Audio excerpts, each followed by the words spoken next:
شہباز رضا صاحب، السلام علیکم مفتی صاحب، میرا سوال یہ ہے کہ اگر انسان گناہ چھوڑنا چاہے، توبہ بھی کرے، مگر کچھ عرصے بعد پھر وہی گناہ ہو جائے، تو کیا یہ دل کی بے صداقتی ہے، یعنی شقاوت ہے، یا نفس کی کمزوری؟ اور ایسے شخص کو اللہ سے مایوس ہونے سے بچانے کا درست روحانی راستہ کیا ہے؟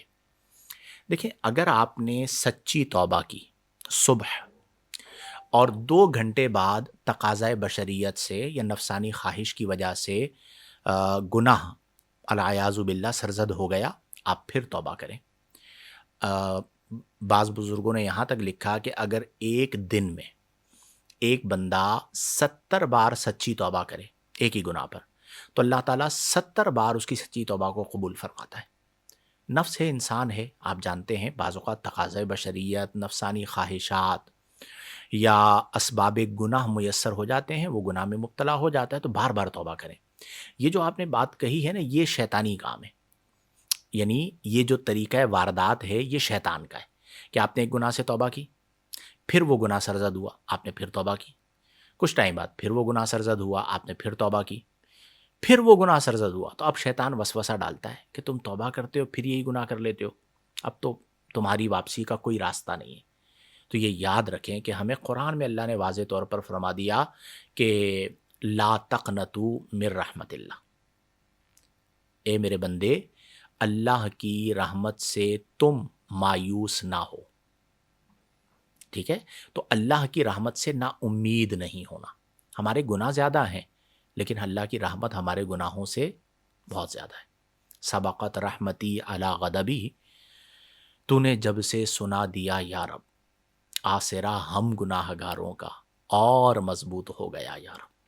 تو تقاضۂ بشریت سے گناہ ہو جائیں تو اس پہ توبہ کریں۔ البتہ سچی توبہ یہ ہے کہ ماضی میں جو گناہ ہوا اس پر ندامت، پریزنٹ یعنی حال میں اس گناہ کو چھوڑ دینا، فیوچر یعنی مستقبل میں اس گناہ کو نہ کرنے کا پکا ارادہ توبہ کے وقت کہ اب میں یہ گناہ نہیں کروں گا۔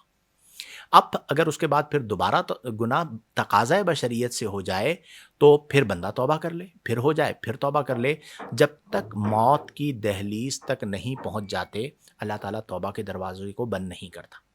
کیسا ہی گناہ کیوں نہ ہو، سوائے شرک کے، کفر و شرک کے، اللہ تبارک و تعالی ہر گناہ کو معاف فرما دیتا ہے۔ ان اللہ لا یغفر ان یشرک بہ ویغفر ما دون ذلک لمن یشاء، شرک کے سوا اللہ جو چاہے وہ معاف فرما دے۔ تو کبھی بھی مایوس نہ ہو، امید من اللہ، یہ اللہ کی رحمت ہے اور اس دامن کو آپ تھام کر رکھیے۔ اور روحانی طریقہ کار یہی ہے، ایک تو یہ جو میں نے گفتگو عرض کی ہے آپ اس کے اوپر عمل کیجئے، اور دوسرا یہ ہے کہ آپ تلاوت قرآن کو، درود پاک کو اور وظائف کو اپنے معمولات میں شامل کر لیں، تو انشاءاللہ کیفیات قائم رہیں گی۔